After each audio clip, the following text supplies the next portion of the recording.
Vamos continuar falando do livro A Rebelião das Massas, de José Ortega y Gasset.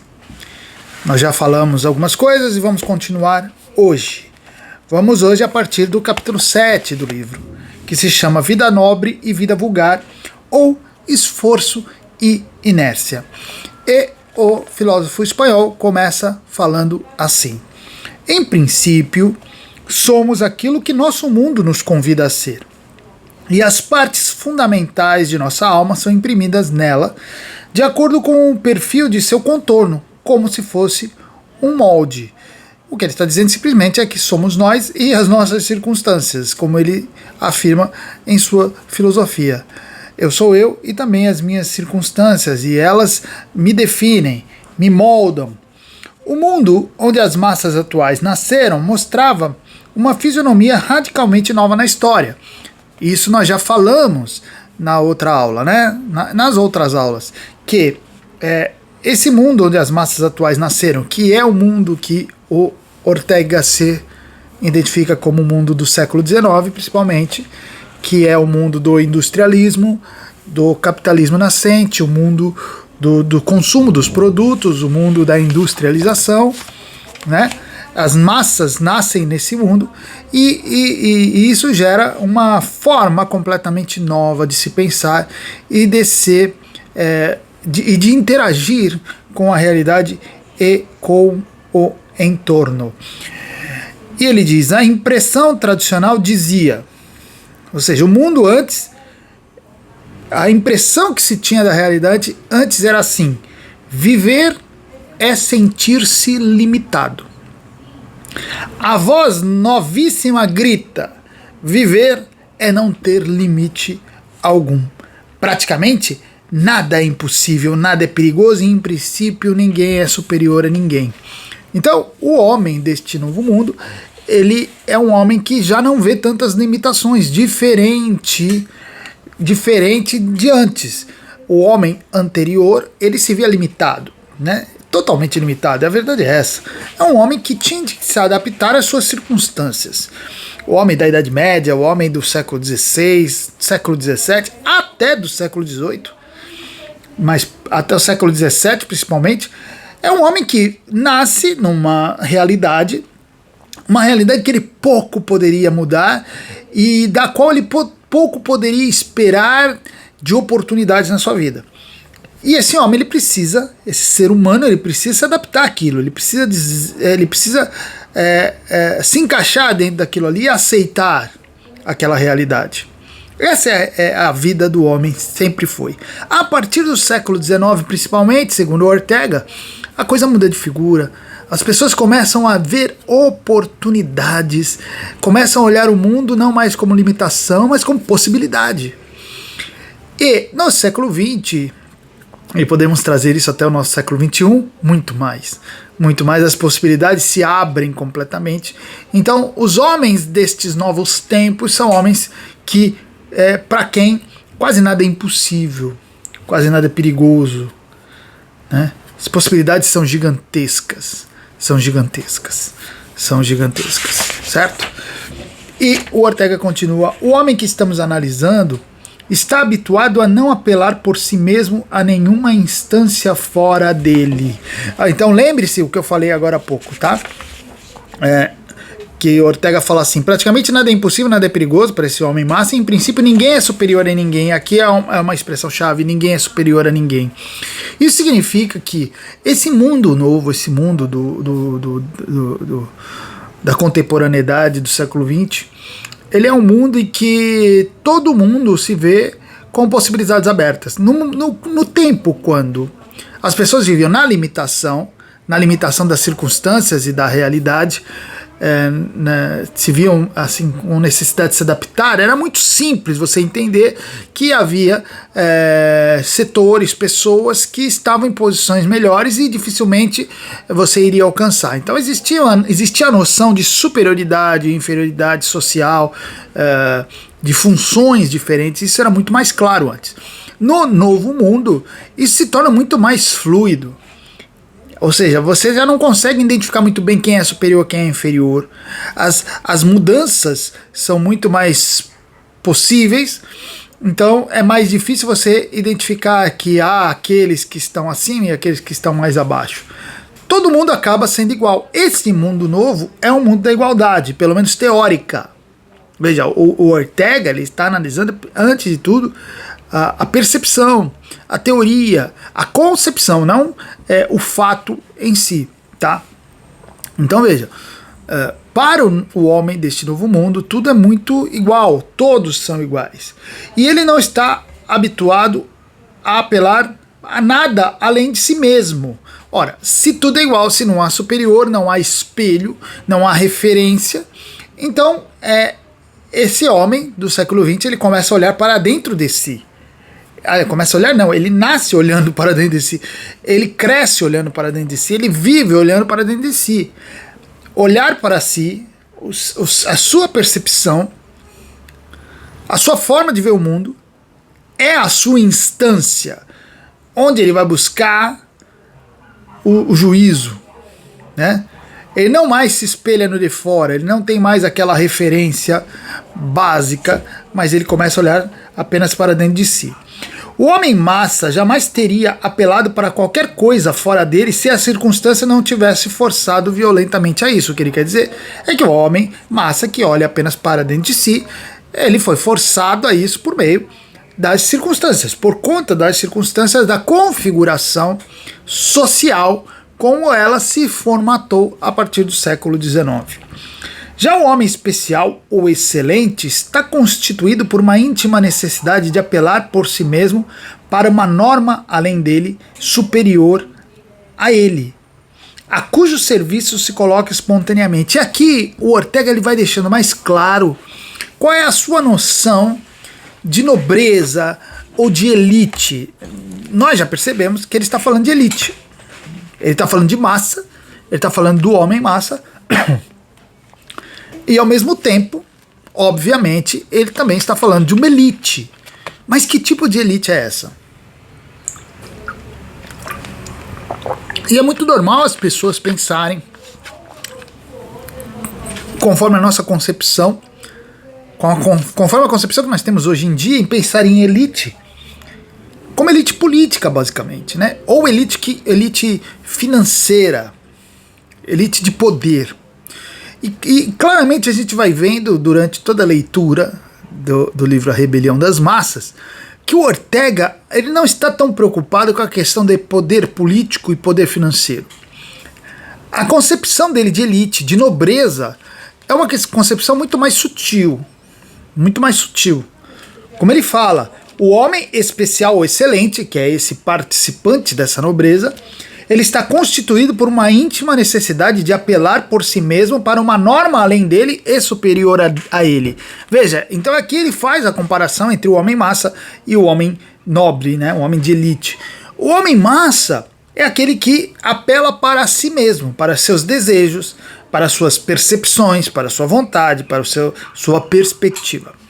O homem excelente, como Ortega fala, é aquele que apela para fora, aquele que busca fora, em algo superior a ele, a instância de julgamento de seus atos, de sua atuação, de sua vida. Isso é muito importante. O homem massa, quem julga a sua própria vida é ele mesmo. Ele mesmo, ele faz a vontade dele, ele acha que a vontade dele é o juiz final e supremo.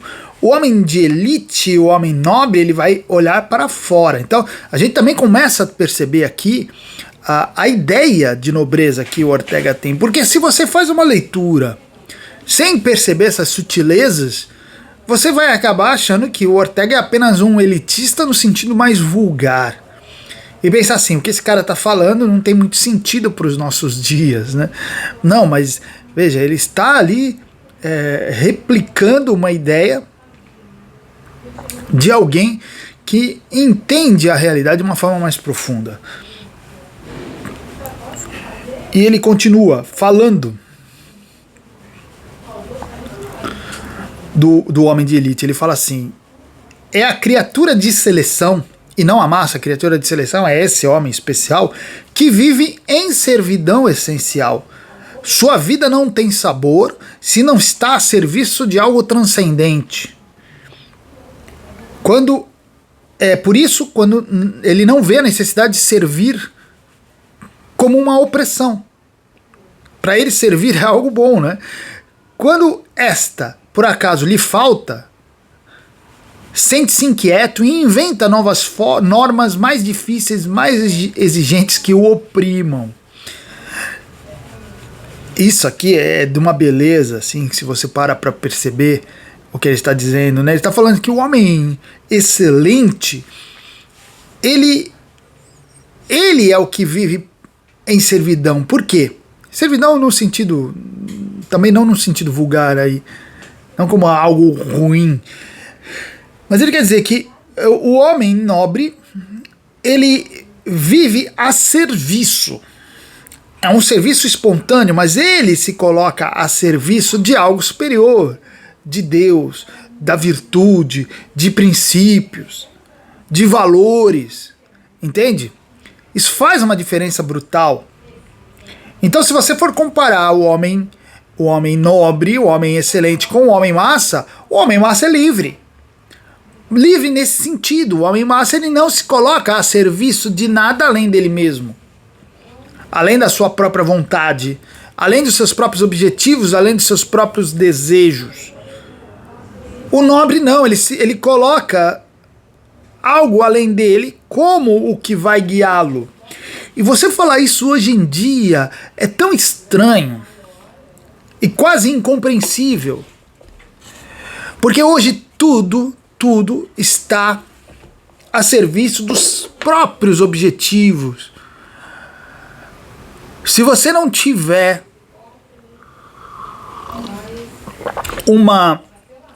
vamos dizer, algo que você persegue para realização pessoal, você é quase um lunático nesse mundo. Você é visto como um extraterrestre. As pessoas de hoje, elas só conseguem enxergar isso. É praticamente incompreensível para elas entender alguém que esteja a serviço de algo além de si mesmo. Alguém que não esteja diretamente buscando uma realização pessoal. Alguém que esteja disposto a servir a uma missão além dela mesma. Que esteja fazendo as coisas simplesmente porque tem de fazer, porque entende que tem de fazer e se coloca à disposição para isso. Isso é quase impensável. Tanto que se alguém falar que faz isso, certamente vão vir aqueles que falam, não, essa pessoa está buscando uma satisfação, essa pessoa está buscando uma realização pessoal. No fundo, é uma realização pessoal que ela está buscando. E muita gente vai pensar isso. Muita gente vai pensar isso. Por quê? Porque não vai conseguir entender essa postura de se colocar a serviço de algo superior e além de si. Quando a gente estuda aquela apostila do professor Olavo de Carvalho sobre as camadas da personalidade, uma das coisas que fica muito claro é o seguinte, que as pessoas de camada inferior não conseguem entender os motivos das camadas superiores.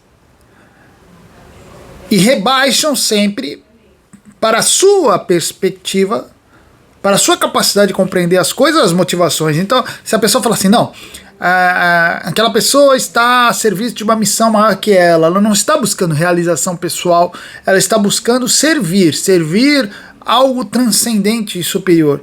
A pessoa de camada inferior vai falar, não, isso aí é só retórica. Na verdade, ela está buscando uma satisfação pessoal. Ela, quando faz isso, ela está buscando uma satisfação pessoal. Então ela rebaixa o motivo, porque ela não consegue compreender, porque está acima da camada que ela atingiu até aquele momento na sua personalidade. E o Ortega está falando isso, essa diferença entre o homem massa, que busca a sua satisfação e entende que isso, veja, ele não vê isso como egoísmo, ele não vê, não é, e talvez nem seja essa a palavra certa, egoísmo, mas esse homem massa, ele vê a si como o norteador da sua vida. O que norteia a minha vida como homem massa é perseguir as minhas ambições. As minhas ambições. Perseguir as minhas ambições. Se eu não persigo as minhas ambições, então eu sou estranho. Eu sou estranho. Porque o mundo de hoje é isso. Experimente. Experimente. Experimente falar isso, que você não tem ambição. Experimente falar isso. Eu não tenho ambição. Minha vida, eu estou aqui para tentar fazer algo que seja colocado diante de mim, cumprir minha missão nesse mundo. Ninguém vai entender. Aliás, você vai ser criticado, porque como assim você não tem uma ambição? Você precisa ter. Essa é a visão do homem massa que se fortaleceu desde o tempo de Ortega até aqui. Hoje é muito mais, né? E o Ortega cita Goethe, que fala: viver à vontade é coisa de plebeu. O nobre aspira à ordem e à lei. E o que ele está querendo expressar aqui com veemência é que a vida do excelente, do nobre, não é uma vida de, né, ficar lá aproveitando a herança do papai, curtindo a vida, aproveitando o título de nobreza. Não é nada disso. A excelência, o homem excelente aqui para o Ortega é aquele que se dispõe a servir, a cumprir uma missão na vida. E essa é a sua diferença em relação à massa.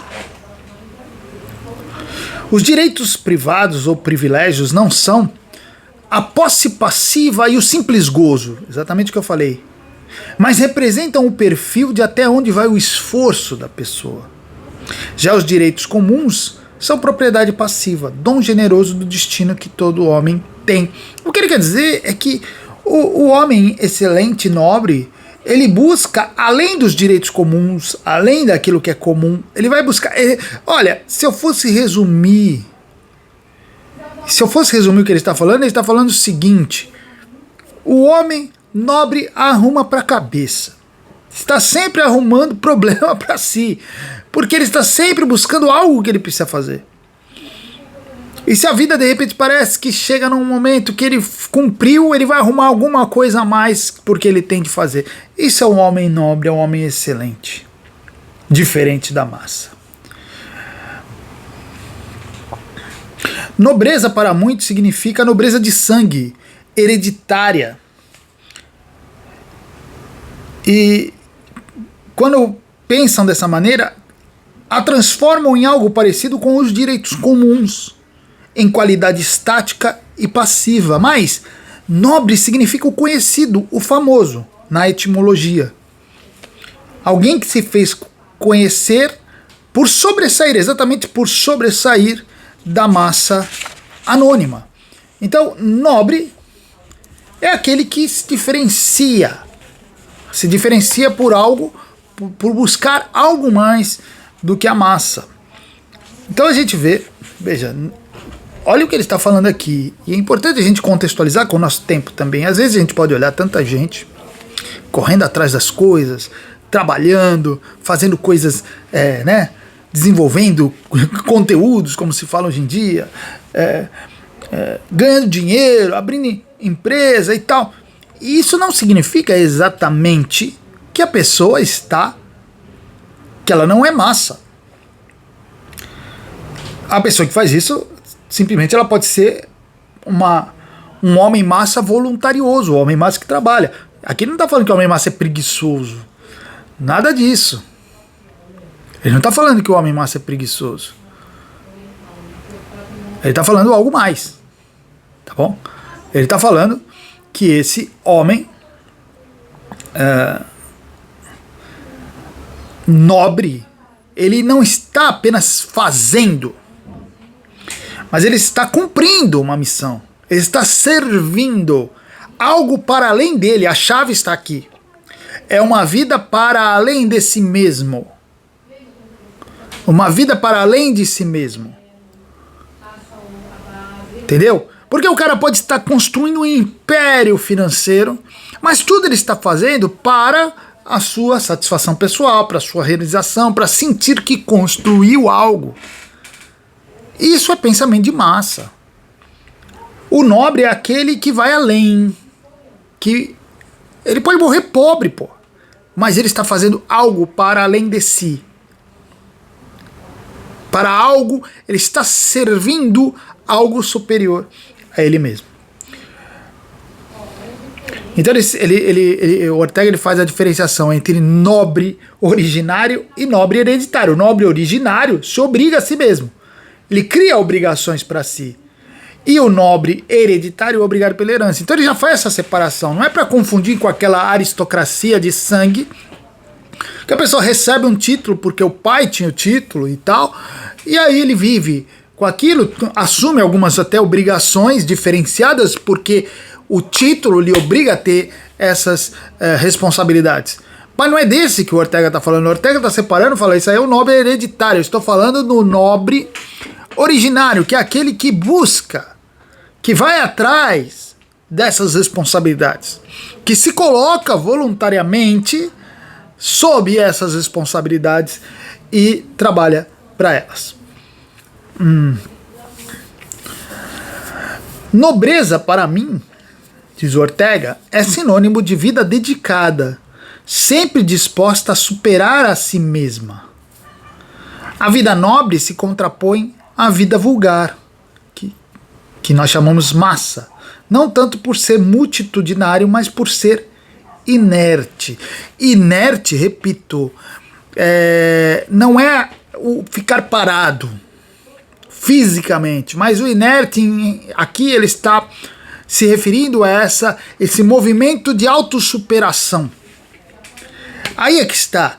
O homem excelente, ele busca superar-se, ele busca vencer a si mesmo, ele busca ir além daquilo que ele já foi, como ser humano, se tornar alguém melhor, alguém que serve a algo maior.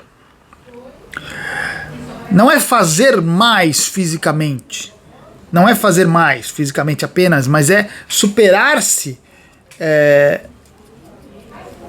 no sentido de personalidade, de ser alguém que faz mais, que vive mais, que é mais acima de tudo. O homem massa, não, ele pode fazer um monte de coisa, mas ele sente-se satisfeito com quem ele é. Às vezes até orgulhoso, muitas vezes orgulhoso, ou quase sempre orgulhoso daquilo que ele realiza. Se ele é um homem massa que consegue fazer as coisas, e hoje em dia o homem massa, ele tem plenas condições de ganhar dinheiro, ele tem plenas condições de realizar um monte de coisa. Então, a situação hoje, comparada com o do tempo do Ortega, na década de 30, é ainda muito mais profunda. Porque o homem massa ali já tinha muitas condições, já está começando a ter muitas condições, mas hoje o homem massa, ele tem condições de realizar muito mais coisas. Aliás, praticamente hoje, para ficar rico, você precisa ser um homem massa, você precisa refletir as ideias do homem massa, você precisa replicar o pensamento do homem massa. É muito mais fácil você ganhar dinheiro, conquistar, fazer impérios financeiros e patrimoniais dessa maneira. Então veja, hoje é o suprassumo da massa, né? E não é isso, não é porque a pessoa conquistou tudo isso que ele deixou de ser massa. Porque essa pessoa que conquista, imagine uma pessoa que conquista fama, que conquista reconhecimento, que conquista dinheiro, patrimônio, replicando as ideias comuns, vulgares, essa pessoa, obviamente, ela olha para dentro de si, se acha o máximo e não vê mais nada dentro de si que precisa ser superado. Ela se vê como aquela pessoa que conseguiu alcançar aquilo que todos buscam e se sente orgulhosa de si mesma. Mas o nobre, na verdade, no pensamento de Ortega, quer dizer outra coisa. É aquele que olha para si e fala, não, eu tenho que superar algo mais, algo superior. Algo superior a mim que eu preciso buscar e preciso honrar. E eu preciso superar a mim mesmo.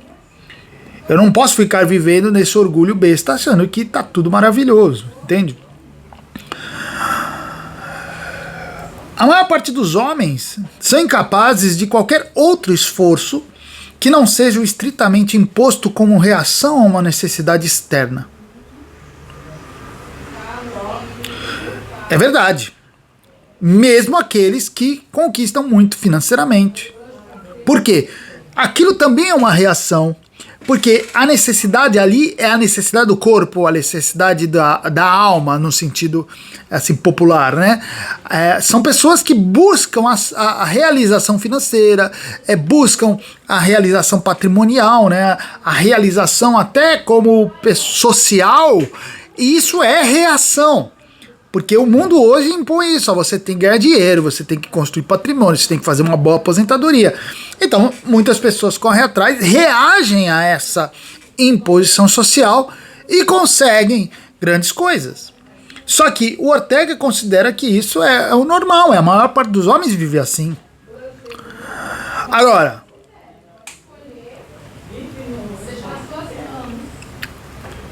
os outros são aqueles que fazem exatamente o contrário. Aqueles que não vivem apenas a reação.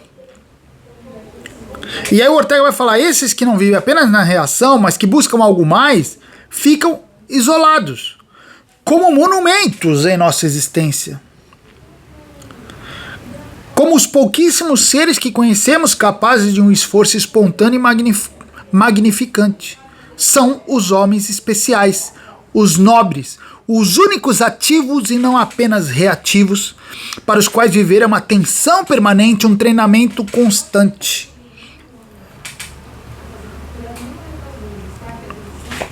Entenderam aqui? A diferença? Esse homem nobre, ele não apenas reage. É por isso que eu sintetizei na expressão arrumam para a cabeça. Porque eles não vivem apenas a reação, a reação à pressão social, à vida como ela deve ser. Não, eles vão buscar problemas a mais. Eles vão buscar problemas a mais. Bom, eu vou estudar epistemologia, vou estudar Locke, Hume, Berkeley, Leibniz, Kant. Para quê? Não sei.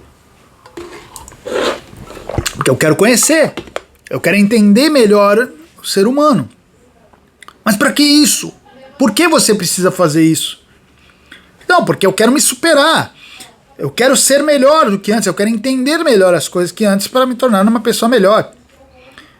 Ou simplesmente porque eu percebo que essa é a minha missão, estudar essas coisas, entender essas coisas, de repente ensinar essas coisas. Bom, aí eu já começo a sair da reação. Não estou vivendo apenas na reação. Viver na reação seria, não, eu vou estudar isso para dar um curso. Porque eu preciso ganhar dinheiro. Porque eu preciso ficar conhecido, eu quero ser famoso. Famoso me dá dinheiro. Não basta ser famoso, tem que ganhar dinheiro. Entende? Aí eu começo a viver já na reação. Então uma pessoa que não vive nessa reação, ou que vive menos, né, se é possível viver sem reagir de alguma maneira, a pessoa que vive fora disso aí é um estranho, é um louco, é alguém que está fora do comum, e ele acaba se isolando porque ele não é compreendido. É aquele que não é compreendido, é aquele que não vai ter bilhões de pessoas seguindo nas redes sociais. Porque as pessoas sequer entendem o que elas estão falando, o que ele está falando, mas não entendem o quê, não entendem o porquê, não entendem o motivo. Por que esse cara está falando dessas coisas? Não tem sentido. Por que ele se preocupa com isso? Não tem sentido. A massa nunca vai entender. Por isso que as pessoas se tornam isoladas. O mundo organizado pelo século XIX, ao produzir automaticamente um homem novo, deu-lhe apetites formidáveis, meios poderosos de toda a ordem para satisfazê-los, certo?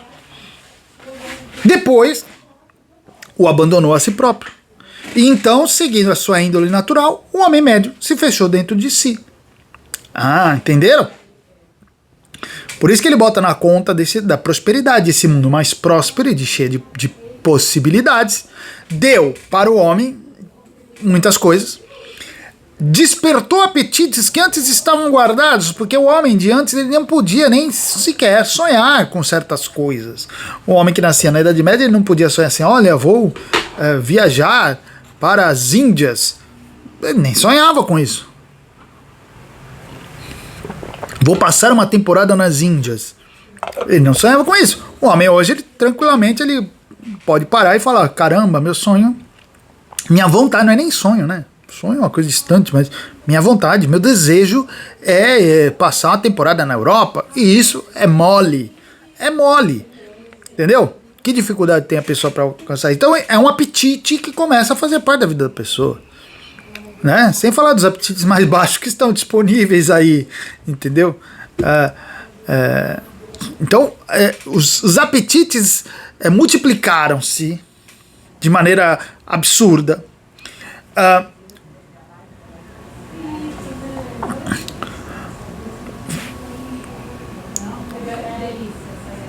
Os instrumentos para satisfazer esses apetites foram dados, estão aí, né? Estão aí. Agora, como fazer isso? O que fazer? O que buscar? O que querer? O que é bom? Isso, esse mundo próspero não deu. Então, a pessoa dentro desse mundo, ela se vê assim. É uma criança num grande parque de diversões que não sabe nem para onde correr. Não sei se eu vou pra montanha-russa, pro carrinho bate-bate, pro trem fantasma, pro barco viking, eu não sei o que eu faço, é muita coisa. Fica até perdida. Então o que ela faz? Ela não tem o que guiá-la.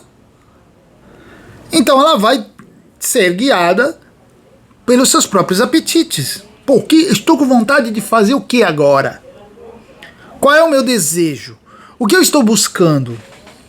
Certo? O que eu estou buscando? O que eu quero? Qual é a minha vontade? O meu impulso está me levando a quê? É para isso que eu vou.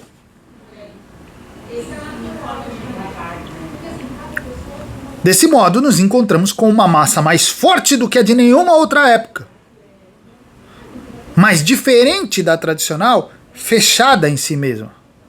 Que não atende a nada e a ninguém, acreditando que se basta a si própria. Entendem? É uma massa de pessoas fechada dentro de si mesmas. Com todas as possibilidades do mundo, com todas as chances de se realizar, de se fazer, mas sem guia exterior. Sem olhar para fora, olhando apenas para dentro de si mesma. Tendo apenas o seu estômago, o seu coração como guia, como direcionador. Não há nada fora, nada fora. Nada fora. Olhando apenas para dentro de si mesma, vivendo apenas segundo os seus próprios apetites.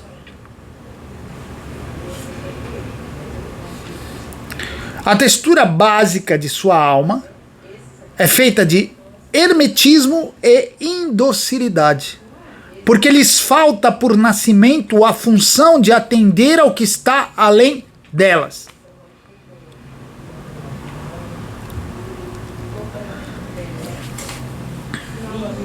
Elas não têm a quem seguir. Elas não têm em quem se espelhar.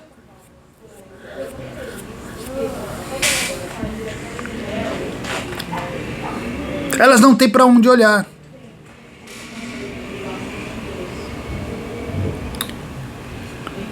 Isso não torna, de certa forma, o homem reto dos dias de hoje mais admirável que os dos tempos em que não havia outras opções? Tenho certeza absoluta.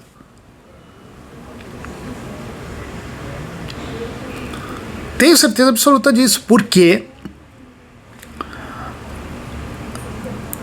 antes havia, né, os guias naturais, os direcionadores tradicionais. Você estava na sociedade, você seguir aquilo. E a melhor coisa que existe na sociedade é ter esses guias, é ter esses direcionadores. Por quê? Porque a grande maioria das pessoas não vai parar para pensar sobre o que é reto, o que é certo, o que é bom, o que é ruim. Então esses direcionadores servem para guiar essas pessoas. Hoje, não tem. O mundo de hoje, o guia é o seu desejo, siga o seu coração. Caramba, isso lá na Bíblia já falava que era perigosíssimo. Perigosíssimo. Siga o seu instinto, a sua intuição, cuidado. Isso é típico do pensamento do homem massa, que se fecha dentro de si, que é poderoso. E não é. O que nós temos mais hoje são homens massa poderosíssimos. E são eles que estão guiando o mundo. Homens massa que estão direcionando, que são poderosos, que têm dinheiro, que têm condições de mexer a sociedade, com pensamentos vulgares, estão direcionando o mundo. Homens que estão seguindo os seus instintos, que estão seguindo as suas perspectivas, nenhum deles está olhando assim o que é certo. O que vamos fazer que deve ser correto, qual é a missão que nós temos transcendente, vindo da transcendência que nós temos de seguir. Ninguém está perguntando isso. Todo mundo está perguntando assim, qual é o mundo que eu quero? Qual é o mundo que eu acho certo? Qual é o mundo que eu vejo melhor? E que se eu puder, se eu tiver condições, eu vou implantar. Essa é a visão vulgar, é a visão do homem massa, mas é um homem massa poderoso. Olha que coisa, o livro do Ortega, ele é quase uma profecia, porque ele estava enxergando essas coisas que ainda estavam assim, nascentes. Quando você olha o mundo de hoje, tudo aquilo que o Ortega viu nascendo se aprofundou de maneira terrível. Tem muito mais.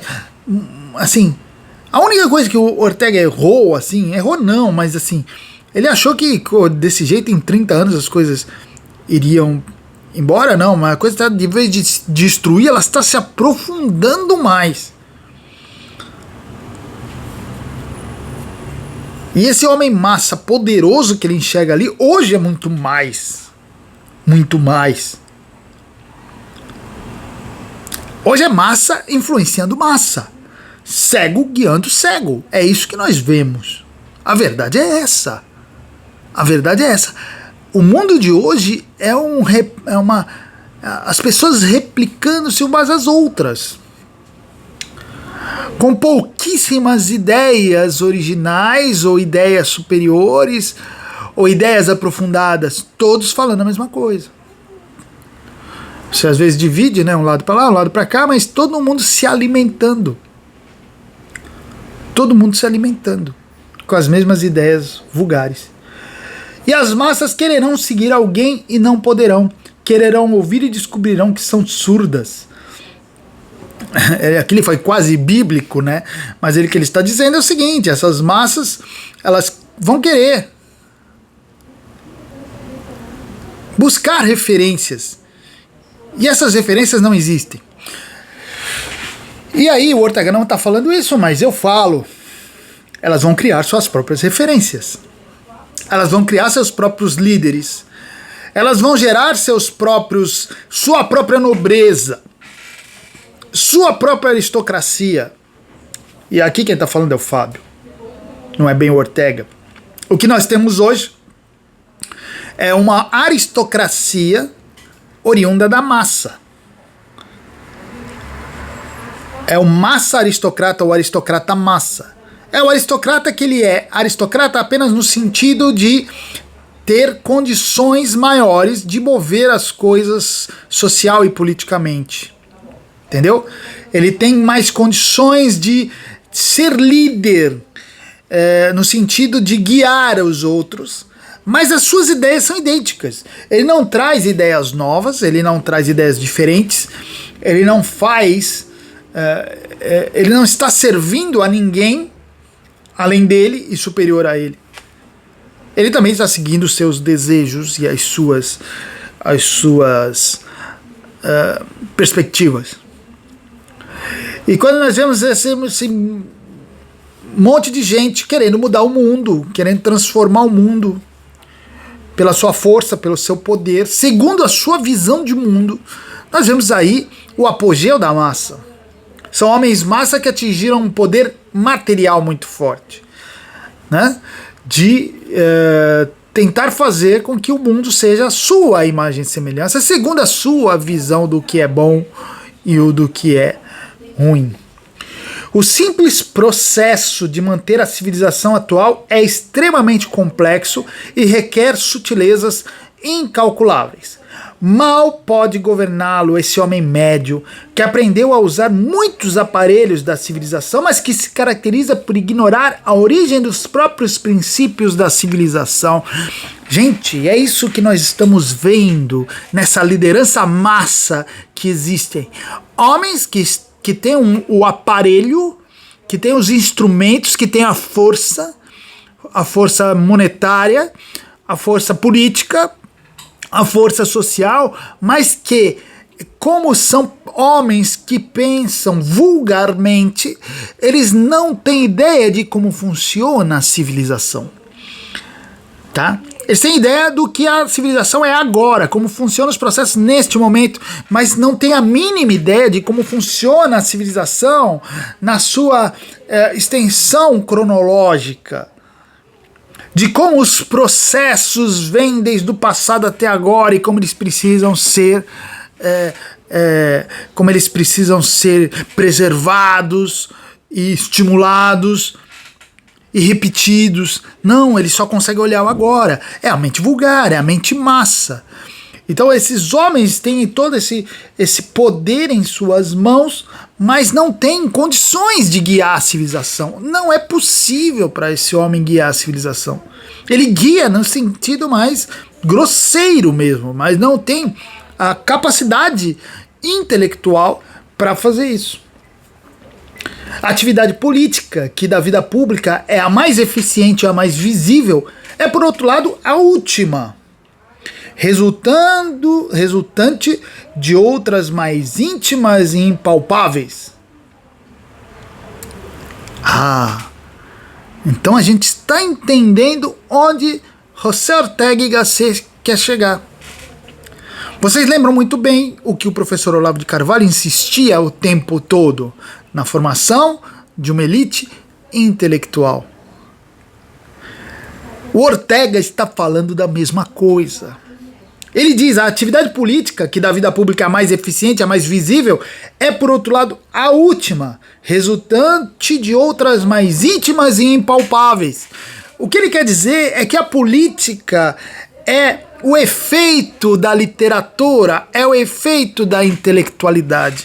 E quando ele está falando de nobreza, e quando ele está falando de excelência, ele está na cabeça dele pensando principalmente em intelectualidade, em homens que consigam entender a realidade de uma maneira mais ampla, mais desapegada do presente, mas com uma visão mais ampla no sentido cronológico. Homens que, por esse motivo, têm a capacidade de guiar as outras pessoas, de formar, né, outras pessoas. E é exatamente isso que está acabando. O que nós vemos são cegos guiando cegos. Exatamente por uma falta de elites intelectuais. Elites intelectuais, pessoas que pensam a sociedade, pessoas que sejam reconhecidas antes de tudo por isso. Não é que não existam essas pessoas, claro que existe. Eu conheço muitas pessoas vivas e mortas, recentemente mortas, pessoas do nosso tempo, que pensaram a sociedade, que refletiram sobre ela, que até compreenderam. Mas a grande questão do Ortega é que essas pessoas não vão ser ouvidas, porque hoje quem manda é a massa. É isso que ele quer dizer. O Ortega não está dando solução para nada. Ele apenas está identificando o problema, ele está dizendo: aqui está o problema. Os homens nobres, intelectualmente nobres, eles não são mais ouvidos. Eles simplesmente não são mais ouvidos. Eles simplesmente, apesar de existirem ainda, porque sempre vão existir, eles são ignorados, porque quem domina é a massa, quem direciona é a massa, e a massa elege aqueles a quem vai ouvir, e não vão ser esses que ela vai ouvir. Então esse é o grande problema que o Ortega identifica. As massas estão no poder, não no poder, só no poder direto, mas no poder indireto. São elas que determinam o que deve ser feito, são elas que determinam os caminhos, são elas que determinam quem deve ser exaltado, quem são os reconhecidos socialmente, quem são aqueles que devem ser ouvidos. Essa é a grande revolução das massas. Ela está formatando a nova sociedade, ela está dizendo para onde a sociedade deve ir, com todos esses problemas que o Ortega identifica na configuração da personalidade desse homem massa. A indocilidade política não seria grave se não se originasse de uma outra mais profunda e decisiva, a indocilidade intelectual e moral. Pronto, tá aí. Ortega bateu o martelo aqui. A indocilidade política que nós enxergamos, ela é um efeito. Ela começa antes. Ela começa com uma indocilidade intelectual, moral. Entende? Ah, mas o Olavo de Carvalho, ele insistia nisso. E parecia coisa de excêntrico. Ah, elite intelectual, o que é isso? Elite intelectual, ele quer formar uma elite. Falou-se em elite hoje em dia, é quase um palavrão. É uma violência falar-se em elite. Por quê? Porque nós estamos formatados na mentalidade massa. Nós não conseguimos pensar. Você lê Edmund Burke falando da necessidade da elite, da nobreza, você não consegue entender, isso é coisa de homens dos séculos passados. Você vê o Ortega falando, fala, nossa, o Ortega está atrasado, porque as pessoas não conseguem mais pensar em elites. Quando o professor Olavo falava de elite intelectual, muita gente torce o nariz, parece coisa de gente exibida. Por quê? Porque essas pessoas, elas estão analisando essas falas sobre elite dentro das suas camadas, que elas conseguem entender. O homem, dentro dessas camadas de personalidade inferiores, ela só consegue ver motivação na realização pessoal, na realização do homem massa, no homem que entra, que está olhando só para dentro e não consegue se colocar como servo de algo superior. Então ela nunca vai entender essa questão de elite. Ele vai pensar elite intelectual como meia dúzia de metidos que querem aparecer, ainda que existam muitos desses que se acham elite intelectual, não vou negar, mas não é disso que o professor Olavo falava, não é disso que o Ortega fala, não é disso que o Edmund Burke falava. Elites são homens que se colocam a serviço de algo superior e que por isso deveriam ser aqueles que dirigem a sociedade, aqueles a quem os homens observam e os têm como norteadores, como sempre foi na história da humanidade. Mas não, nós vivemos nos tempos do homem massa, nos tempos que os homens, as pessoas não olham mais para fora, a não ser para replicar aquilo que elas já acreditam. Quem elas escolhem como seus líderes? Aqueles que refletem o seu pensamento. Veja isso. As pessoas votam naqueles que refletem seu pensamento, escolhem seus ídolos na arte, seus ídolos no esporte, seus ídolos até na intelectualidade. Quem são os meus ídolos? Aqueles que refletem o meu pensamento, aqueles com quem eu me identifico. Isso é a coisa mais massa que existe. Eu sigo aqueles com quem eu me identifico, mas, poxa vida, seguir alguém, ter alguém como sua referência é exatamente, deveria ser por esse alguém ser alguém com quem você não tem identificação. mas alguém que traz algo diferente para você, alguém que acrescenta, porque alguém com quem eu me identifico é alguém que traz aquilo que eu já tenho, aquilo que eu já sei, que já traz aquela perspectiva que eu já possuo. E não, eu deveria olhar para aqueles que me trazem, que me elevam, que me fazem transcender, que me fazem ir além de mim mesmo. Só que se eu fizesse isso, eu deixaria de ser massa e começaria a fazer parte da nobreza e da excelência.